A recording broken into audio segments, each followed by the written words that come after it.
তবে দুধ কি এটা 20+। 20-22 এরকম হবে নাকি? মানে পরিমাণ নামবে। তো দাম কেমন আশা করছেন? দাম 3 লাখ টাকা। 3 লক্ষ টাকা। এই গাভিটার দাঁতে নাই তাই আদা তিন। এই গাভিটা গত পরশু বাচ্চা দিছে, বুঝছেন? বাচ্চাটা ওই ডাক্তারটা ভুল করছে, ডাক্তারটা 100% বীজ দিছে, তো বাচ্চাটা অনেক বড় হয়েছিল, বাচ্চাটা ডেলিভারিতে মারা গেছে। আচ্ছা।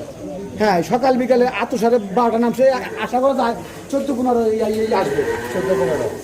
আচ্ছা আত্মসারে 14-15, 14.5-14-15 কেজি পাবে। আচ্ছা। এইটা এই এই এই গাভিটা যারা ওই যে দুধ বেচে কিস্তি দেয় না, হ্যাঁ। গরিব মানুষ ওদের জন্য কত হবে? ওদের জন্য ভালো হবে। এটা 1,65,000 টাকা। 1,65,000 হ্যাঁ, ইনশাল্লাহ 14-15 পাবে। আচ্ছা, 1,65,000। এত 65,000 গরুর টাকা। মধ্যে এই প্রথম দেখলাম যে দুয়ের গরুটা অনেক জাতের গরু, দেখেই বোঝা যাচ্ছে সাইজ ছোট হলো, জাতে নাই কে, বুঝছেন? জাতের গরু। হ্যাঁ। 1,65,000 চাওয়া। হ্যাঁ।